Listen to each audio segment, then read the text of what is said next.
Halo teman-teman, kita bertemu kembali di dalam channel YouTube saya, Januari Sihotang, sebuah channel YouTube yang fokus di bidang ilmu hukum, dunia kampus, dan juga dunia literasi. Kali ini saya masih tetap semangat untuk membagikan ide-ide untuk judul skripsi bagi Anda, dan ini sudah memasuki bagian yang ke-18. Kita langsung saja ke judul yang pertama, teman-teman, yaitu judul di bidang haki atau hak kekayaan intelektual. Judulnya adalah Problematika Hak Kekayaan Intelektual di Bidang Merek bagi Pelaku Usaha Mikro, Kecil, dan Menengah. Nah, kalau kita berbicara mengenai merek dalam sebuah produk, ini sangat menentukan eksistensi daripada produk ini. Karena kita tahu bahwa banyak produk yang nilainya semakin meningkat bukan karena kualitasnya, tapi karena ada brand ataupun mereknya. Demikian juga halnya dengan produk daripada UMKM. Banyak produk-produk dari UMKM ini yang tidak dibuat mereknya, tapi kemudian laku di pasaran, dan sayangnya beberapa orang yang memahami mengenai haki justru mendaftarkan merek tersebut. Dan kita tahu bahwa dalam hukum kekayaan intelektual, siapa yang pertama sekali mendaftarkan, itulah yang menjadi pemegang daripada merek itu. Dan dari kasus tadi, walaupun yang memproduksi barang tersebut adalah UMKM, tapi karena mereka tidak memahami bagaimana sistem hukum kekayaan intelektual, maka banyak produk yang mereka produksi justru pemegang mereknya itu adalah orang lain. Nah, inilah yang menjadi satu permasalahan menarik di dalam judul ini. Maka ada 3 rumusan masalah yang kita buat. Yang pertama, apa problematika dalam perlindungan hak kekayaan intelektual di bidang merek terhadap produk UMKM. Jadi kalau ditanya problematikanya, tentu karena banyak dari para pengusaha UMKM itu yang belum memahami haki. Itu ya. Kemudian yang kedua, bagaimana upaya perlindungan hukum hak kekayaan intelektual bidang merek terhadap produk UMKM di Indonesia.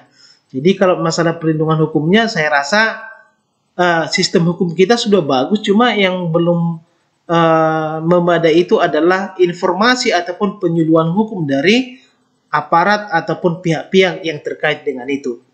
Kita lanjut ke judul yang kedua, ini masih di dalam bidang haki ya. Judulnya adalah tinjauan yuridis terhadap pemotretan diri seseorang tanpa izin untuk kepentingan komersial. Ini studi putusan Mahkamah Agung nomor 262 tahun 2016. Nah, kalau kita berbicara mengenai hak cipta di dalam pemotretan, maka sesungguhnya yang memotret atau yang memoto itulah yang memiliki hak cipta dari sebuah karya cipta atau foto. Tapi kemudian teman-teman, agak berbeda dia ketika objek fotonya itu adalah manusia, bukan alam, bukan gedung dan segala macam. Kalau objek fotonya adalah manusia, maka Anda bisa baca di dalam pasal 12 Undang-Undang nomor 28 tahun 2014, di sana diatur bahwa ketika akan memotret manusia, maka harus ada izin dari manusia tersebut. Kalau misalnya hasil foto tersebut akan digunakan atau dikomersialisasikan, maka harus ada izin dari manusia yang dipotret dan juga harus ada pembagian hak ekonomi ataupun keuntungan ekonomi ataupun manfaat ekonomi dari potret tersebut. Nah, hal inilah yang terjadi di dalam kasus ini, bahwa ada seorang dokter yang difoto oleh seseorang, lalu kemudian hasil foto tersebut dijadikan oleh Rumah Sakit Siloam sebagai bahan promosi kepada masyarakat, dan artinya di sini kan ada upaya komersialisasi. Nah, si dokter yang bersangkutan tidak terima dengan itu dan meminta adanya pembagian manfaat ekonomi. Dan ternyata di Mahkamah Agung, si dokter tersebut memenangkan gugatannya kepada Rumah Sakit Siloam.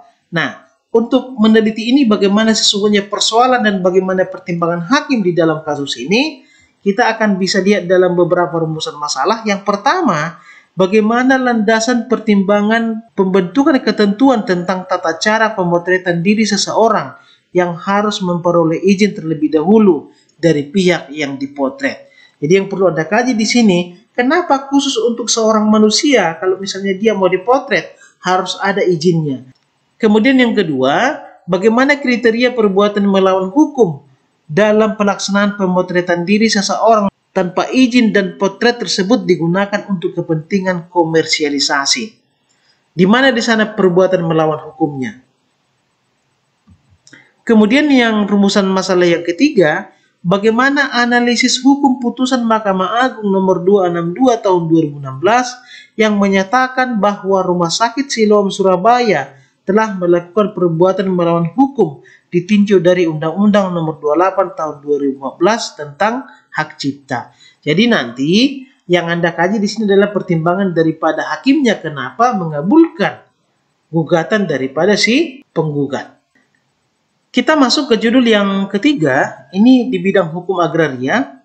Judulnya adalah Analisis Yuridis Penyelesaian Sengketa Hak Milik di Atas Tanah Fasilitas Umum. Ini studi kasus juga di dalam putusan nomor 20 tahun 2013 di Pengadilan Sibolga. Kalau kita berbicara mengenai tanah, maka salah satu fungsi utama dari tanah adalah fungsi sosial. Ini sudah diatur di dalam Undang-Undang nomor 5 tahun 60 tentang pokok-pokok agraria. Maksudnya di sini bahwa tanah itu harus diutamakan untuk kepentingan umum. Nah, inilah yang menjadi salah satu persoalan di dalam kasus ini, bahwa ada sebidang tanah yang sesungguhnya tanah itu sudah dijadikan sebagai jalan atau sebagai kepentingan umum, tapi ternyata justru dimasukkan di dalam sertifikat hak milik oleh seseorang atau dalam kasus ini adalah sebagai tergugat. Nah, yang menjadi pertanyaan kemudian adalah kok bisa muncul sertifikat hak milik atas tanah yang menjadi fasilitas umum. Nah, untuk meneliti ini, kita buat beberapa rumusan masalah. Yang pertama, faktor apakah yang menyebabkan adanya sertifikat hak milik di atas tanah fasilitas umum seperti pada putusan nomor 20 tahun 2013 di Pengadilan Sibolga ini. Nah, kalau menurut saya bahwa faktor penyebabnya ini yang pertama bisa saja karena kong kali kong antara aparat desa ketika pengukuran daripada tanah yang ada di sebelah fasilitas umum ini. Bisa saja. Kemudian yang kedua ada juga permainannya dengan tukang ukur dari Badan Pertanahan Nasional. Dan banyak lagi faktor yang mungkin bisa menjadi penyebabnya. Kemudian yang kedua, bagaimana pertimbangan hakim dalam putusan Pengadilan Negeri Sibolga nomor 20 tahun 2013? Kemudian yang ketiga, bagaimana akibat hukum dari putusan nomor 20 tahun 2013 Pengadilan Sibolga ini terhadap sertifikat yang telah diterbitkan? Tentu sebenarnya ini sederhana saja, kalau memang gugatan dari penggugat itu dikabulkan, maka sertifikat tersebut harus dibatalkan.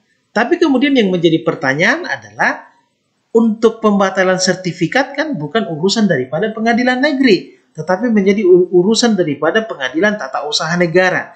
Nah, di sini dia menariknya kasus ini, bagaimana kemudian Anda bisa memberikan sebuah solusi, tindakan apa yang harus dilakukan oleh pengadilan tata usaha negara sebelum pengadilan negeri ataupun pengadilan negeri mengambil putusan terkait dengan kasus ini. Kita masuk ke judul yang keempat, ini di bidang hukum perdata.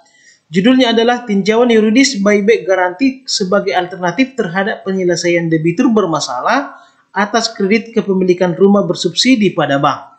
Jadi teman-teman, ada beberapa bank yang mencoba menggunakan alternatif buyback garanti ini ketika terjadi KPR. Apa yang dimaksud dengan buyback garanti? Maksudnya di sini adalah ketika seorang debitur tidak mampu melunasi kreditnya atau misalnya kreditnya bermasalah sehingga kemudian dia dinyatakan tidak layak lagi untuk meneruskan kredit rumah tersebut, maka salah satu cara untuk menyelesaikan permasalahan ini adalah developer dari perumahan tersebut diberikan kesempatan untuk membeli rumah yang dijadikan sebagai jaminan ke bank tersebut. Yang menjadi permasalahan kemudian adalah kalau ada alternatif seperti ini, kira-kira kendala-kendala apa yang sering dialami oleh bank ataupun oleh developer maupun oleh si debitur itu sendiri. Nah, untuk mengerjakan ini kita buat beberapa rumusan masalah. Yang pertama, bagaimana kekuatan hukum dari pelaksanaan perjanjian buyback garanti sebagai alternatif penyelesaian kredit bermasalah pada pembiayaan KPR sejahtera. Jadi kalau misalnya seperti ini, kira-kira buyback garanti itu punya kekuatan hukum atau tidak? Dia memiliki daya eksekutorial atau tidak? Kemudian yang kedua, hal-hal apa saja yang menjadi kendala dalam pelaksanaan perjanjian buyback garanti sebagai alternatif penyelesaian kredit bermasalah pada pembiayaan KPR Sejahtera. Kalau dikatakan hal-hal yang menjadi kendala, salah satu contohnya ya, bisa saja ketika ada satu rumah yang bermasalah, lalu kemudian bank memberikan alternatif supaya developer membelinya. Ternyata pada saat itu developer tidak memiliki uang yang cukup untuk membeli rumah yang bermasalah tersebut. Terus kemudian yang ketiga, apa upaya hukum dan solusi yang dapat dilakukan oleh bank dan developer terkait dengan kendala-kendala pada pelaksanaan perjanjian buyback garanti pada pembiayaan KPR Sejahtera. Jadi kalau misalnya seperti yang tadi, ada satu rumah yang bermasalah, lalu kemudian di satu sisi developernya tidak memiliki uang yang cukup untuk membeli rumah tersebut, untuk membuybacknya, maka kira-kira langkah-langkah apa yang dilakukan oleh bank, kemudian developer dan juga debitur supaya permasalahan ini selesai. Kita masuk yang kelima, ini judul di bidang hukum pidana, yaitu efektivitas penerapan scientific crime investigation terhadap pembuktian perkara pidana. Ternyata memang bahwa perkembangan teknologi itu juga digunakan di dalam proses penyelesaian sebuah perkara ataupun tindak pidana. Ini bisa Anda lihat salah satunya dalam hal pembuktian tindak pidana. Kalau pada zaman dulu ketika misalnya ada satu perbuatan atau tindak pidana, tapi ternyata bukti-bukti untuk menyelesaikan tindak pidana tersebut ternyata tidak cukup, maka kemudian satu hal yang dilakukan oleh para penegak hukum adalah dengan memaksa si pelaku atau yang diduga sebagai pelaku untuk melakukan pengakuan. Tapi kemudian dalam perkembangan selanjutnya, ketika ada terjadi satu peristiwa pidana, lalu kemudian bukti-buktinya dianggap kurang cukup, maka langkah-langkah yang dilakukan oleh penegak hukum adalah dengan menggunakan yang namanya scientific crime investigation. Ini misalnya adalah laboratorium klinis ataupun laboratorium forensik yang dijadikan sebagai alat untuk mendeteksi hal-hal apa yang terjadi di dalam sebuah peristiwa pidana. Misalnya ketika terjadi dugaan pemukulan, maka bisa dilakukan visum et repertum untuk melihat apakah memang benar terjadi pemukulan, di mana pemukulan, pakai apa dilakukan pemukulan tersebut, dan segala macam. Ini kan hal-hal yang bisa dapat membantu proses penyidikan di dalam sebuah peristiwa pidana. Maka di judul ini yang perlu kita teliti adalah, yang pertama, rumusan masalahnya adalah bagaimana efektivitas penerapan scientific crime investigation dalam pembuktian perkara pidana. Kalau dikatakan efektivitasnya, saya rasa ini sangat efektif karena bisa membantu para penegak hukum untuk membuktikan suatu peristiwa pidana di mana bukti-bukti yang ada itu sangat minim. Oke? Kemudian yang kedua, bagaimana urgensi penerapan scientific crime investigation dalam pembuktian perkara pidana. Nah, kalau dikatakan urgensinya saya rasa sangat urgen, cuma kemudian harus dibatasi juga pada tahap mana atau pada titik mana scientific crime investigation ini berlaku. Misalnya beberapa waktu yang lalu di dalam kasus Sambo itu diterapkan apa yang dinamakan dengan tes kebohongan. Ini saya rasa sesuatu hal yang tidak bisa dipastikan apakah memang alat itu bisa membuktikan bahwa seseorang itu berbohong atau tidak dengan jawabannya. Oke, saya rasa demikian judul-judul yang bisa saya bagikan kepada teman-teman. Semoga video ini bermanfaat dan kita bertemu di video-video berikutnya dengan judul-judul yang lebih menarik lagi. Terima kasih.